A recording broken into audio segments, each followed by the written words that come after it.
Oke, kita mulai belajar mencari hikmah dari tokoh besar ini.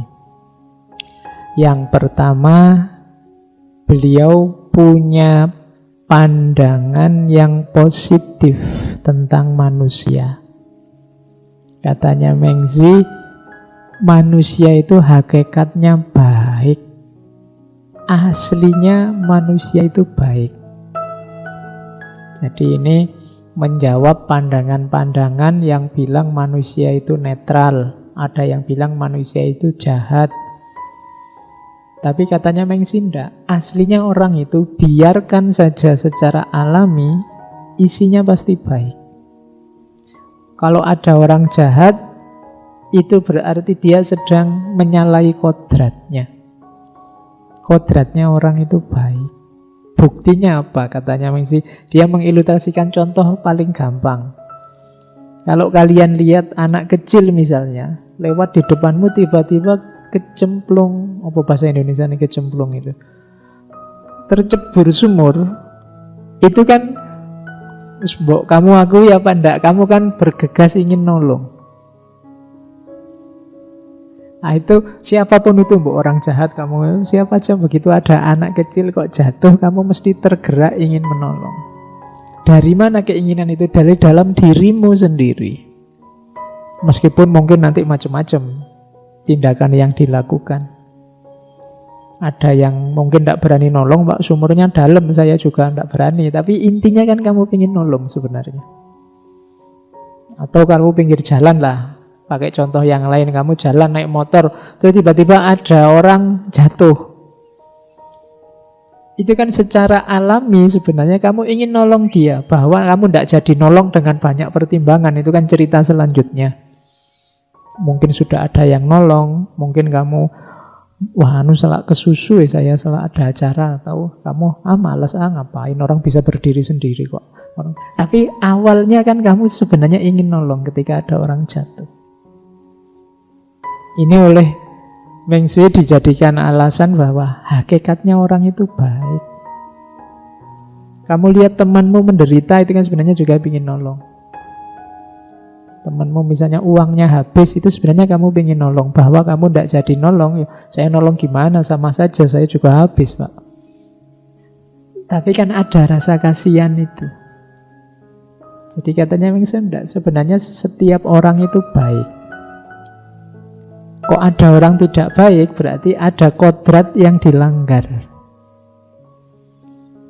Jadi ini teori pertama. Semua teorinya nanti didasarkan pada kodrat kebaikan manusia.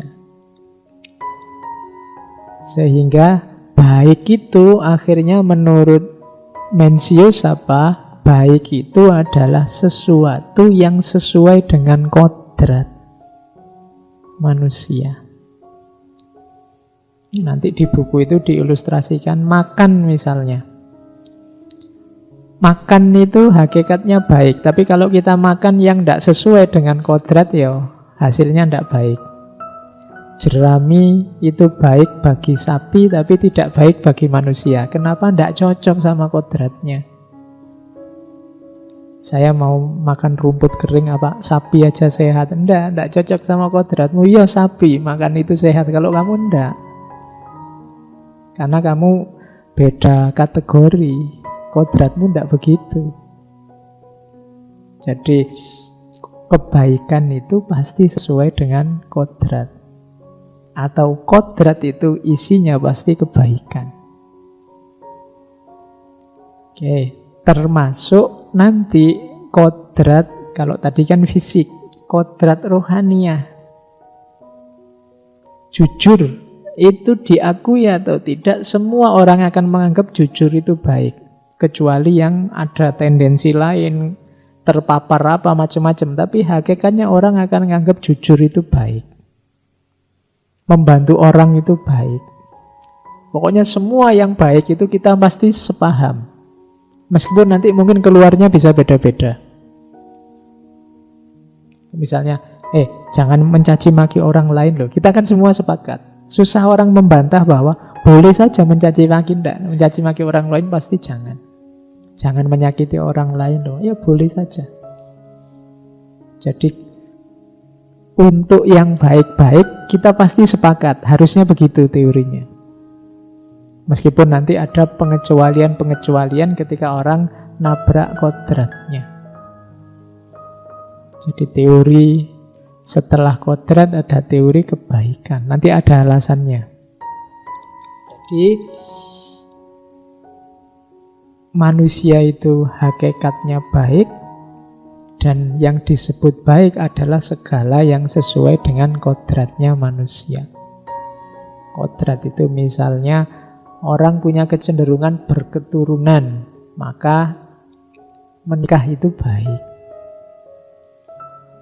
Berarti apa? Kalau ada yang nabrak kodrat ini, ada kodrat yang ditabrak, berarti ada yang dilanggar. Lahir ketidakbaikan. Maka kamu tidak boleh berniat, pokoknya saya nggak usah nikah saja, tidak boleh. Ada kodrat yang akan kamu langgar. Jomblo tidak masalah, tapi niat tidak nikah tidak boleh. Ya. Saya sih tidak pengen Pak jomblo, bagus, berarti kamu masih normal. Jadi kebaikan dan kodrat itu dua hal yang saling berkaitan.